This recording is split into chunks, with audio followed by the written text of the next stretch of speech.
இறை இயேசுவில் பிரியமுள்ள மாதா தொலைக்காட்சியின் அனைத்து நிகழ்ச்சிகளையும் ஆவலோடு பார்த்து கொண்டிருக்கிற அன்பு நேயர்கள் அனைவருக்கும் இனிய இரவு வணக்கம். இந்த நாள் உங்களுக்கு ஒரு இனிய நாளாக அமைந்திருக்கும் என்று நினைக்கிறேன். இன்றும் ஒரு அருமையான சிந்தனையைத்தான் நான் உங்களோடு பகிர்ந்து கொள்ள ஆசைப்படுகிறேன்.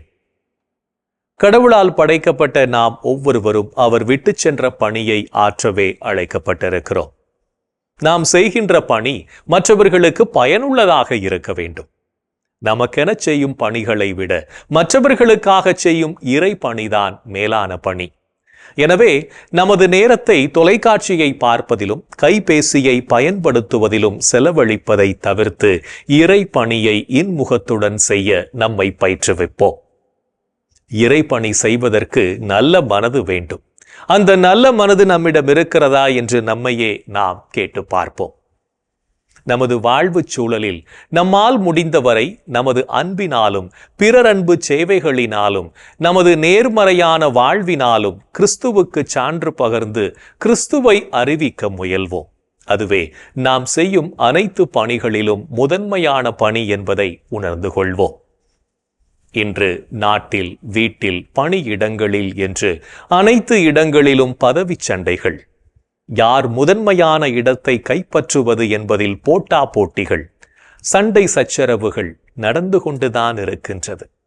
இன்றைய காலகட்டத்தில் மக்கள் பதவி, புகழ், பணம் ஆகியவற்றிற்கே அதிகமாக அடிமைப்பட்டு கிடப்பதை காண முடிகிறது.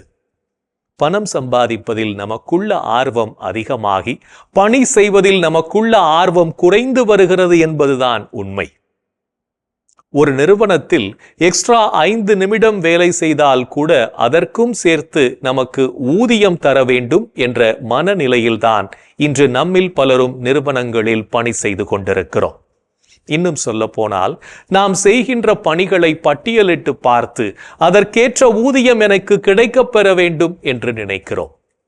கணக்கு பார்த்து வேலை செய்பவர்களால் கடவுளின் பணியை நிறைவாக செய்ய முடியாது என்பதை உணர்ந்து கொள்வோம்.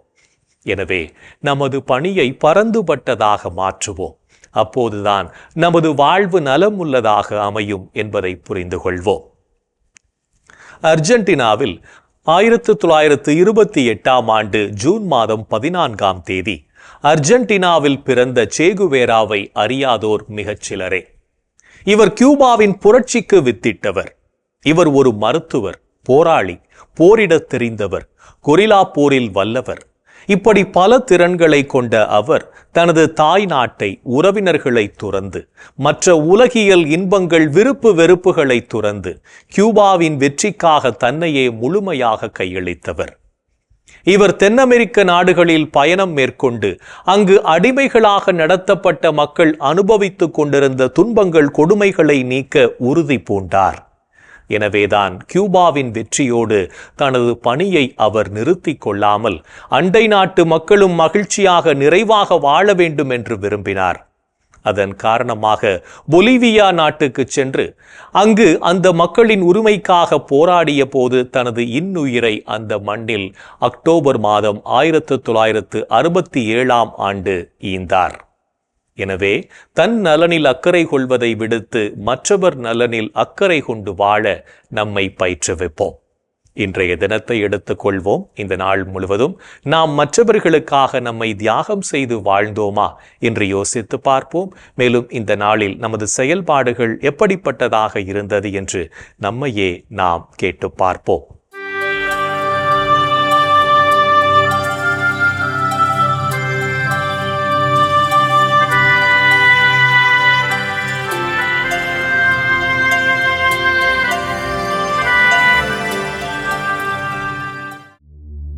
இன்று நீங்கள் தூய ஆவியாரை பழித்து பேசினீர்களா?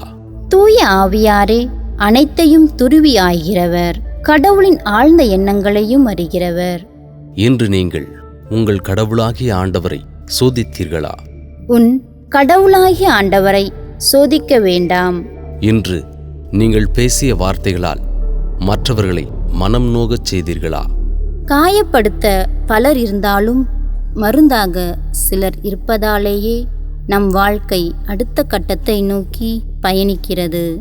இன்று நீங்கள் உங்கள் குடும்ப அமைதியை குலைக்க காரணமாயிருந்தீர்களா?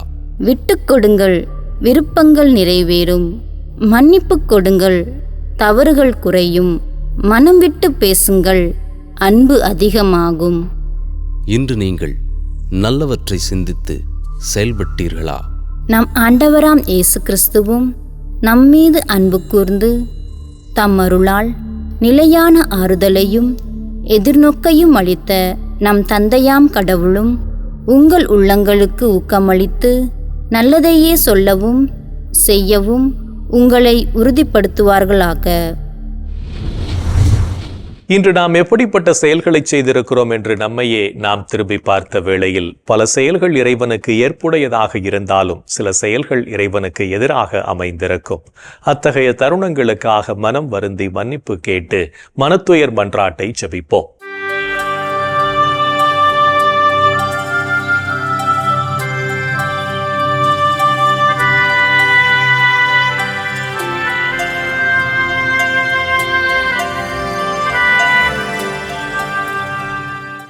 எல்லாம் வல்ல இறைவனிடமும் சகோதர சகோதரிகளே உங்களிடமும் நான் பாவி என ஏற்றுக்கொள்கிறேன். ஏனெனில் என் சிந்தனையாலும் சொல்லாலும் செயலாலும் கடமையில் தவறியதாலும் பாவங்கள் பல செய்தேன். என் பாவமே, என் பாவமே, என் பெரும் பாவமே. ஆகையால் எப்போதும் கன்னியான புனித மரியாவையும் வானதூதர் புனிதர் அனைவரையும் சகோதர சகோதரிகளே உங்களையும் நம் இறைவனாகிய ஆண்டவரிடம் எனக்காக வேண்டிக்கொள்ள மன்றாடுகிறேன்.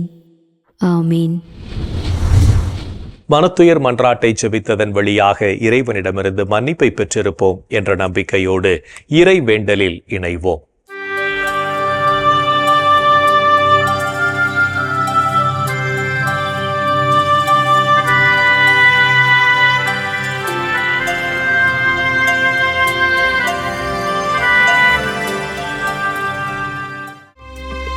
இறைவா இறைவா எமக்கு துணை புரிய வாரும். ஆண்டவரே எமக்கு துணை புரிய விரைந்து வாரும். தந்தைக்கும் மகனுக்கும் தூய ஆவியாருக்கும் மாட்சி உண்டாவதாக. தொடக்கத்தில் இருந்தது போல் இப்பொழுதும் எப்பொழுதும் என்றென்றும் இருப்பதாக. ஆமென்.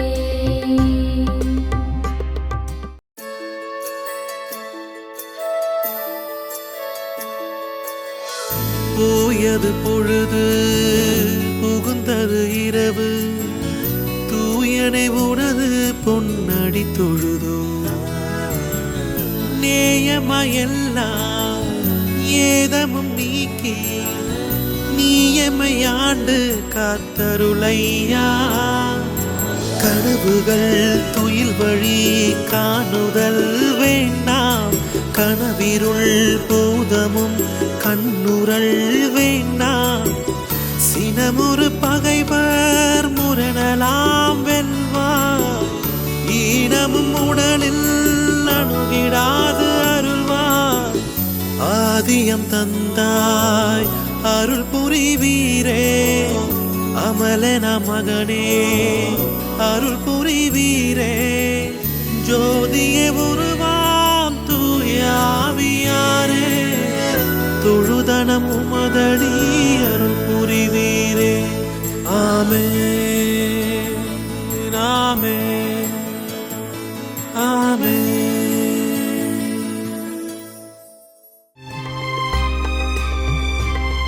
என் ஆண்டவரே என் கடவுளே, பகலில் கதறுகிறேன்,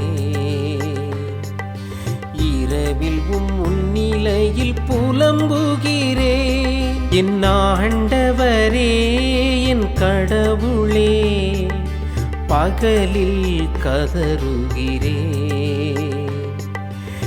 இரவில் முன்னிலையில் புலம்புகிறேன்.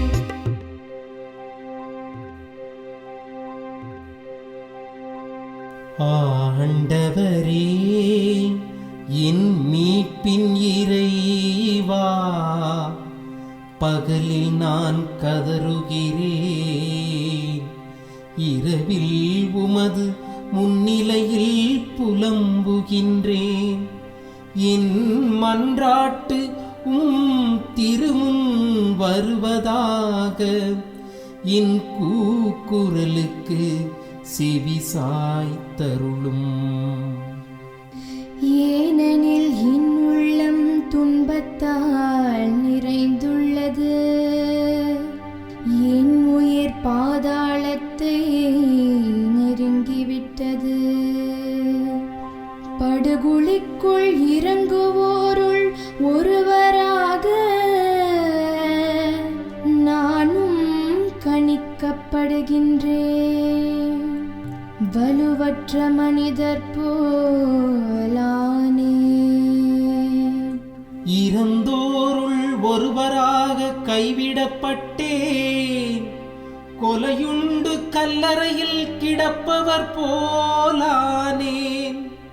அவர்களை நீர் ஒருபோதும் நினைப்பதில்லை, அவர்கள் உமது பாதுகாப்பினின்று அகற்றப்பட்டார்கள். ஆழமிகு படுகொலிக்குள் என்னை தள்ளிவிட்டே, காரிருள் பள்ளங்களுக்குள் என்னை கைவிட்டு விட்டே. உமது சினம் என்னை அழுத்துகின்றது, அலைகள் அனைத்தாலும் என்னை மூழ்கடிக்கின்றே. எனக்கு அறிமுகமானவர்களை என்னை விட்டு விலகச் செய்தீர், அவர்களுக்கு என்னை அருவருப்பாக்கினீர். நான் வெளியேற இயலா வண்ணம் அடைபட்டுள்ளேன், துயரத்தினால் என் கண் மங்கி போயிற்று. ஆண்டவரே, நாள்தோறும் உம்மை மன்றாடுகின்றேன், உம்மை நோக்கி என் கைகளை கோப்புகின்றேன். இறந்தோர்க்காகவா நீர் வியத்தக செயல்கள் செய்வீர்? கீழுலகின் நாவிகள் எழுந்து உம்மை புகழுமோ? கல்லறையில் உமது பேரன்பு எடுத்துரைக்கப்படுமா? பாதாளத்தில் உமது சொல்லுறுதி அறிவிக்கப்படுமா? இருட்டினில் அரும் செயல்கள் அறியப்படுமா? மறதி உலகில் நீதி நேரி உணரப்படுமா? ஆண்டவரே, நானோ உம்மை நோக்கி கதறுகின்றேன், காலையில் உம்மை நோக்கி மன்றாடுகின்றேன். ஆண்டவரே, என்னை ஏன் தள்ளிவிடுகின்றீர்? என்னிடமிருந்து உமது முகத்தை ஏன் மறைக்கின்றீர்? இளமை முதல் நான் துன்புற்று மடியும் நிலையில் உள்ளேன், உம்மால் வந்த பெருந்திகளால் தளர்ந்து போனேன். உமது வெஞ்சினம் என்னை மூழ்கடிக்கின்றது,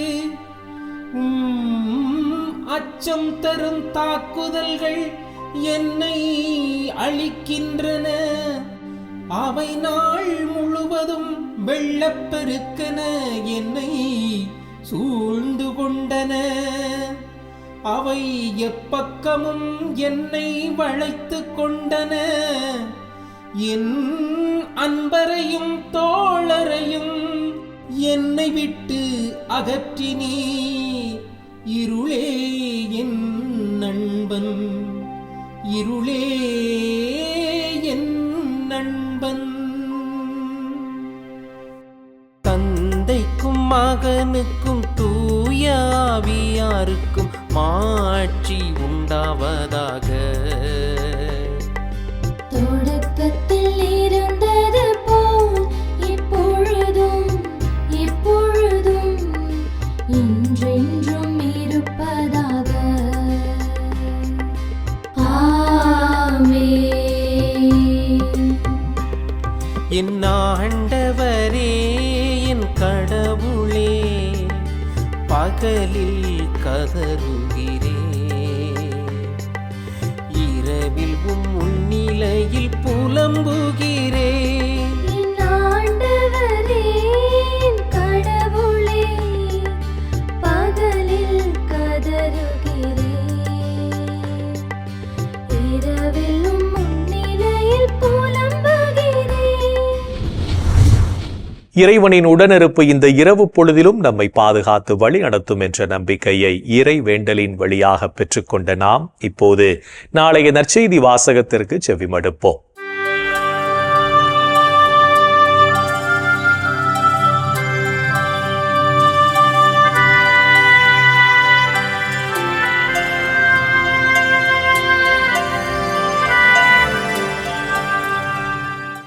நாளைய திருப்பலி வாசகங்கள்.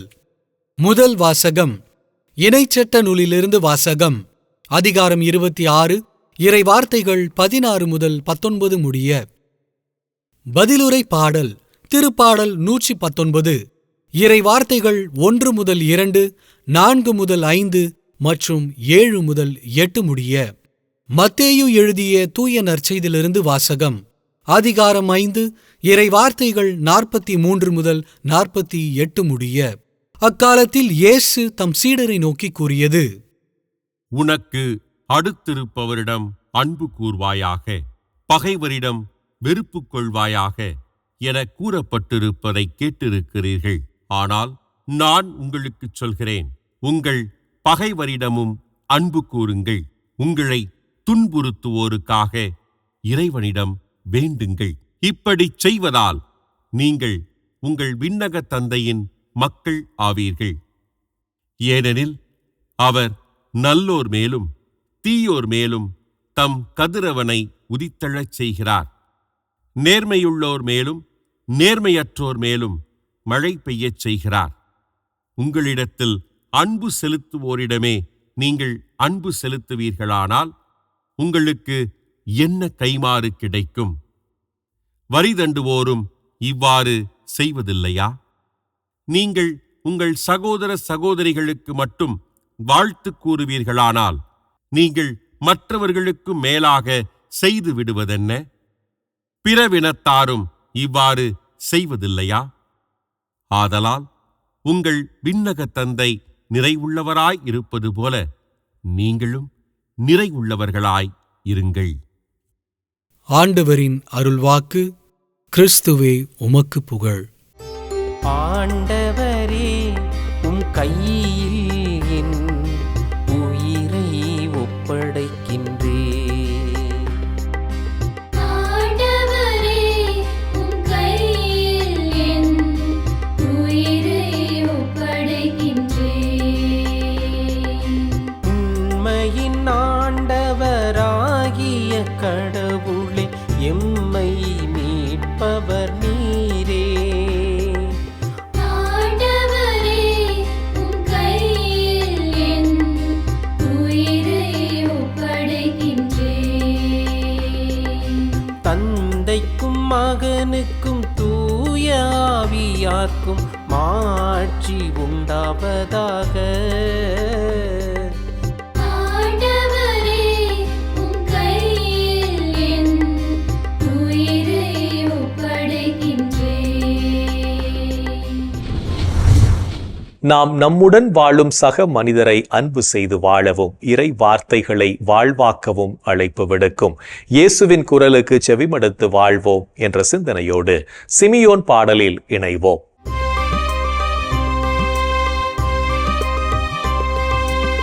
ஆண்டவரே, ஆண்டவரே, நாங்கள்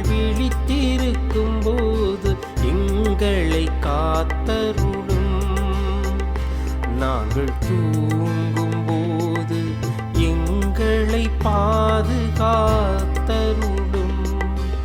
இதனால் கிறிஸ்துவோடு பிழித்திருந்து அவரோடு அமைதி இளைப்பாறுவோம். அவரோடு அமைதியில் இளைப்பாறுவோம், இளைப்பாறுவோம்.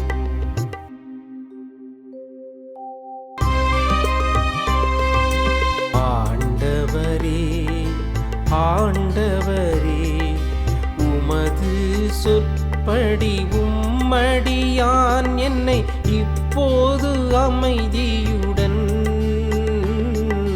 போகச் செய்கின்றீர். ஏனெனில் மக்கள் அனைவரும் காணுமாறு நீர் ஏற்பாடு செய்துள்ள உமது மீட்பை என் கண்கள் கண்டு கொண்டன. இம்மீட்பே பிற இனத்தாருக்கு வெளிப்பாடு அருளும் மொழி. இதுவேவும் மக்களாகிய இஸ்ராயேலுக்கு பெருமை. இஸ்ராயேலுக்கு பெருமை. இஸ்ராயேலுக்கு பெருமை. தந்தைக்கும் மகனுக்கும் தூய ஆவியாருக்கும் மாட்சி உண்டாவதாக. தொடக்கத்தில் இருந்தது போல் இப்பொழுதும் எப்பொழுதும் என்றென்றும் இருப்பதாக.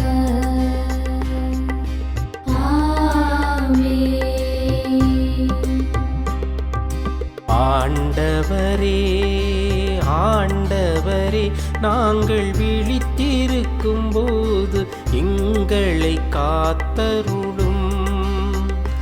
நாங்கள் தூங்கும் போது எங்களை பாதுகாத்தருளும். இதனால் கிறிஸ்துவோடு பிழித்திருந்து அவரோடு அமைதி இளைப்பாறுவோம். அவரோடு அமைதியில் இளைப்பாறுவோம், இளைப்பாறுவோம். இறைவன் நம்மை ஒவ்வொரு நொடிப்பொழுதும் அற்புதமாய் வழிநடத்தி கொண்டிருப்பதை சிமியோன் பாடல் வழியாக உணர்ந்து ஜெபித்த நாம் இப்போது நாளைய புனிதரை பற்றி பார்க்கலாம்.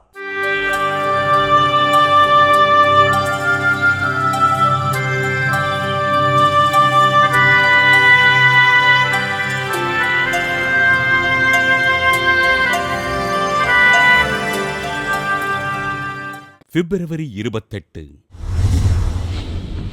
கோட்டானா நகர் புனித மார்க்ரெட்.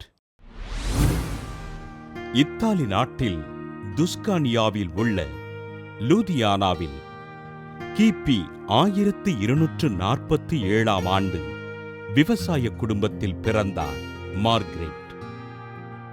வளர்ப்பு தாயாரால் வளர்க்கப்பட்ட மார்க்ரெட் தன் 17வது வயதில் காதல் வயப்பட்டு தன்னை விரும்பிய இளைஞரோடு கூடி வாழ்ந்தார்.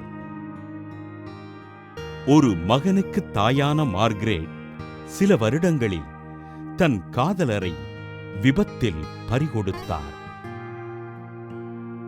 தன் பெற்றோர்களால் ஏற்றுக்கொள்ளப்படாத மார்க்ரெட் கோட்டானாவில் இருந்த பிரான்சிஸ்கன் துறவியர் சபையினில் அடைக்கலம் புகுந்தார்.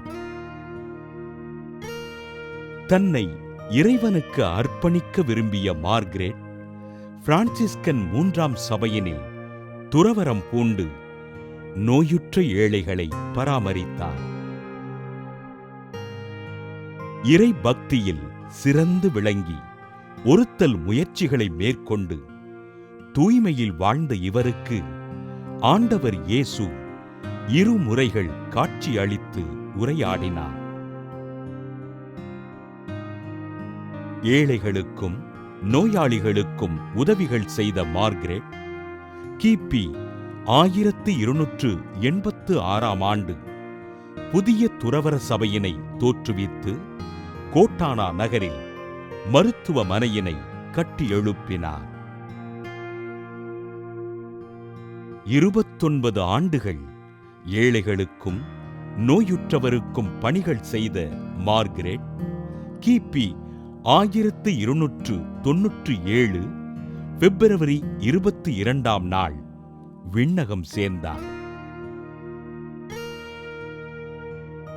கிபி 1515ஆம் ஆண்டு திருத்தந்தை 10ஆம் சிங்கராயர் இவரை அருளாளராக அறிவித்தார். கிபி 1728ஆம் ஆண்டு மே 16ஆம் நாள் திருத்தந்தை 13ஆம் ஆசீர்வாதப்பரினால் புனிதராக உயர்த்தப்பட்டு மனநோயாளிகளுக்கு பாதுகாவலராக அறிவிக்கப்பட்டார்.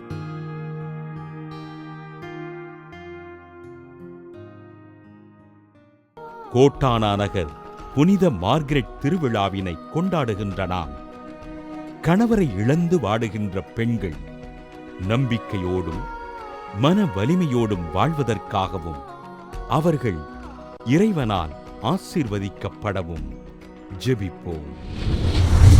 புனிதர்கள் ஒவ்வொருவரும் தங்களது வாழ்க்கையின் மூலம் இறைவனுக்கு சான்று பகர்ந்து வாழ்ந்தவர்கள் என்பதை உணர்ந்தவர்களாய் நாமும் அவர்கள் வழியில் வாழ்ந்து இறை வழியில் பயணிப்போம் என்ற நம்பிக்கையோடு நாளைய தினம் நாம் செய்யும் செயல்களை நேர்மையுடன் செய்வோம்.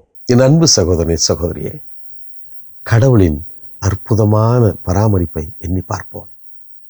நாம் எதிர்பார்ப்பதற்கு மேலாகவே அவர் நம்மை ஆசீர்வாதங்களால் நிரப்பி வழிநடத்தி கொண்டிருக்கிறாரே, இந்த மாபெரும் செயலுக்காக ஆண்டவரை நாம் போற்றி புகழ்வோம். இந்த நாளிலே மாதா தொலைக்காட்சிக்காக நாம் ஜெபிப்போமா? எங்கள் அன்பு உருவானே ஆண்டவரே, இந்த மாதா தொலைக்காட்சி என்ற மாபெரும் கொடைக்காக நன்றி சொல்கிறோம். எத்தனையோ குடும்பங்களிலே இந்த தொலைக்காட்சி உமது பிரசன்னத்தை, உமது சமாதானத்தை, மகிழ்ச்சியை, சந்தோஷத்தை நீர் அள்ளி கொடுத்து கொண்டிருக்கிற கிருபைகளுக்காக நன்றி சொல்கிறோம் ராஜா. இந்த மாதா தொலைக்காட்சியை இன்னும் ஆசீர்வதியும். இன்னும் அநேக மக்களை இது சென்றடைய நீரே எங்களுக்கு வழித்துணையாக மாறும். இன்னும் அநேக மக்கள் இதற்காக உழைக்க, இதற்காக பங்களிப்பு செய்ய, இதனை தாங்கிக் கொள்ள நீரே எங்களுக்கு ஆற்றலாய் வாரும் ஆண்டவரே. ஆசீர்வதியும் ஆண்டவரே. இன்னும் அநேக மக்களுக்கு உமது அன்பின் செய்தியை, சமாதானத்தின் செய்தியை, உமது உண்மையின் செய்தியை, உமது மன்னிக்கின்ற செய்தியை, உமது பராமரிப்பின் செய்தியை நாங்கள் ஒவ்வொரு நாளும் இந்த தொலைக்காட்சி எல்லா மக்களுக்கும் கொண்டு செல்லக்கூடிய பாக்கியத்தை நீர் கொடுத்து இதனை இன்னும் நிறைவாக ஆசீர்வதிக்க வேண்டும் என்று உம்மை கெஞ்சி கேட்கிறோம். எங்கள் அன்பு தாயே, ஆரோக்கிய அன்னையே, இதோ மாதா தொலைக்காட்சிக்காக தொடர்ந்து பரிந்து பேசுங்கள் அம்மா. இந்த ஜெபங்களையெல்லாம் எங்கள் ஆண்டவராகி இயேசுவே உமது வல்லமையான திருநாமத்தின் வழியாக உம்மை கெஞ்சி மன்றாடுகிறோம். ஆமென். என்றும் வாழும் உயிருள்ள இறைவன் தந்தை, மகன், தூய ஆவியார் நாம் அனைவரையும் நிறைவாக ஆசீர்வதிப்பாராக. ஆமென். இந்த ஜெபத்தின் வழியாக இறை அருளும் ஆசீரும் நம்மில் நிறைவாக பொழியப்பட்டிருப்பதை உணர்ந்திருப்போம். இறை ஆற்றலும் வல்லமையும் என்றும் நம்மில் தங்கும். அன்னை மரியாவும் நமக்கு உதவிகள் செய்வார் என்ற நம்பிக்கையோடு அவரின் துணை வேண்டி இந்த நிகழ்வை நிறைவு செய்யலாம். Good night.